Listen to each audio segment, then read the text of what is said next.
வருங்கால அரசு ஊழியர்கள் மற்றும் அதிகாரிகள் அனைவருக்கும் காமராஜர் கரண்ட் அஃபேர்ஸின் வணக்கங்கள். நான் கேசி ஆனந்த் பேசிகிட்டு இருக்கேன்.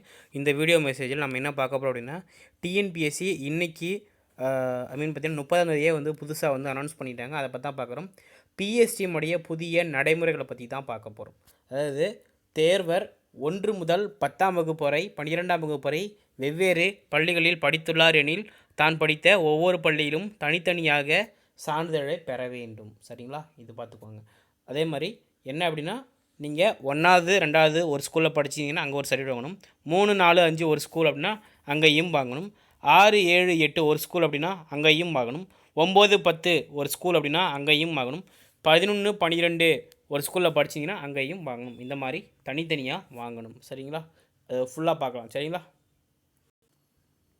டிஎன்பிஎஸ்சி புதுசாக வெளியிட்ட பிடிஎஃப் தான் இது. மொத்தம் 199 பேஜ். என்னைக்கு ரிவைஸ் பண்ணியிருந்தாங்க அப்படின்னா இந்த டேட்டில் ரிவைஸ் பண்ணியிருக்காங்க. சரிங்களா? இதுதான் பார்த்தீங்கன்னா பிஎஸ்டிஎம் சர்டிஃபிகேட். இது தமிழில் கொடுத்துருக்காங்க, இது இங்கிலீஷில் கொடுத்துருக்காங்க.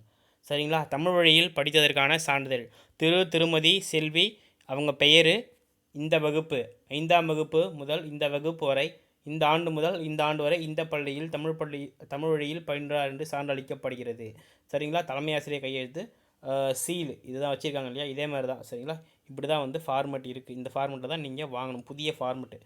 தேர்வர் 1 முதல் 10ஆம் வகுப்பு வரை 12ஆம் வகுப்பு வரை வெவ்வேறு பள்ளிகளில் படித்துள்ளார் எனில் தான் படித்த ஒவ்வொரு பள்ளியிலும் தனித்தனியாக சான்றிதழை பெற வேண்டும். ஃபார் எக்ஸாம்பிள், நீங்கள் 1ஆவதுலேருந்து 2ஆவது வரைக்கும் ஒரு ஸ்கூலாக அங்கேயும் வாங்கணும். 3ஆவது மட்டும் ஒரு ஸ்கூலாக அங்கேயும் வாங்கணும். 10ஆவது மட்டும் ஒரு ஸ்கூலாக அங்கேயும் வாங்கணும். 9ஆவது வேறு ஸ்கூலாக அங்கேயும் வாங்கணும்.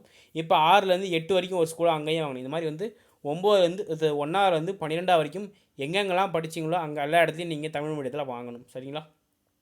அதேமாரி டிகிரி படிச்சிங்க, இப்போ என்ன பண்ணியிருப்பீங்கன்னா டிகிரி படிச்சிருப்பீங்க கரஸ்பாண்டன்ஸில், அங்கேயும் போய் வாங்கணும். ரெகுலரில் படிச்சிங்க அங்கேயும் வாங்கணும். ஸோ மேக்ஸிமம் இங்கிலீஷ் ஃபார்மெட் வாங்கி வச்சுக்கோங்க, அது ரொம்ப நல்லது. சரிங்களா? அதுதான். அதே மாதிரி இந்த இடத்துல வந்து ஃபுல்லாக கொடுத்துருக்காங்க பாருங்கள்.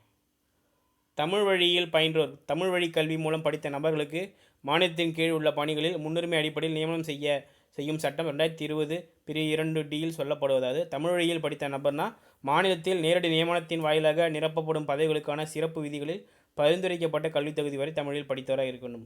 ஃபார் எக்ஸாம்பிள் என்ன அப்படின்னா, நீங்கள் ஒரு குரூப் 4 அது வந்து 10th தான் குவாலிஃபிகேஷன், அப்போ நீங்கள் 10th வரைக்கும் வாங்கி வச்சுருந்தா போதுமானது. எங்கே ஒரு எக்ஸாமில் 12th குவாலிஃபிகேஷன், அப்போ நீங்கள் 12th வரைக்கும் வாங்கி வச்சிடணும்.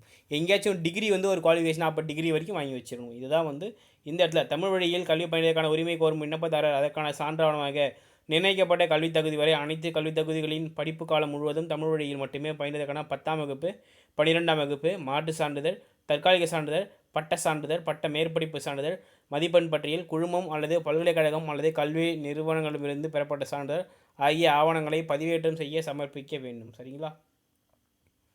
இதுதான் கொடுத்துருக்காங்க. இதுதான் வந்து ஃபுல் எக்ஸ்ப்ளனேஷன். இது வந்து வேணால் இந்த பிடிஎஃபை கீழே வந்து டெலகிராம் லிங்க் கொடுத்துருக்கேன், அதில் பாருங்கள். அது உள்ளே போனீங்க அப்படின்னா டெலகிராம் லிங்க் உள்ளே போனீங்கன்னா இந்த பிடிஎஃப் இருக்குது, யூஸ் பண்ணிக்கோங்க. சரிங்களா? வேறு ஏதாவது கொயரிஸ் இருந்தால் கமெண்ட் செக்ஷனில் கமெண்ட் பண்ணுங்கள். எனி டவுட்ஸ் இருந்தாலும் கமெண்ட் பண்ணுங்கள், நம்ம வந்து சொல்லிடலாம். இந்தியாவோட நம்பர் 1 அகாடமி டாப் எடிக்கர்ஸால் கோச்சிங் கொடுக்குற அகாடமி நம்ம டைப் வச்சுருக்கோம். ஸோ நிறைய பேர் வந்து ஃபீஸ் கட்டி படிக்க முடியாத சுச்சுவேஷன் இருக்கும். அவங்களாம் கண்டிப்பாக வந்து ஆண்ட்ராய்ட் மொபைல் வச்சுருப்பீங்க, ஆன்லைன் கோச்சிங் ஏதாவது கொடுத்துருப்பீங்க. இருந்தாலும் சரி உங்களால் வந்து லைவ் கிளாஸ் அட்டன் பண்ண முடியாது. நீங்கள் லைவ் கிளாஸ் அட்டன் பண்ணணும்.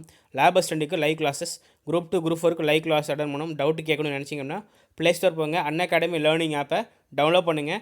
அதுக்குள்ளே போங்க, டிஎன்பிஎஸ்சி சூஸ் பண்ணுங்கள். அதுக்குள்ளே போங்க, சைன்அப், அதுக்குள்ளே போய்ட்டு மொபைல் நம்பர், ரெஃபரல் கோடு காமராஜர் போட்டிங்க அப்படின்னா எல்லாமே ஃப்ரீ தாங்க, ஃபீஸ் கட்டாமலே படிக்க முடியும். ஸோ இந்த ரெஃபரல் கோடை யூஸ் பண்ணிங்கன்னா காமராஜர் ஃப்ரீ கோடு. சரிங்களா?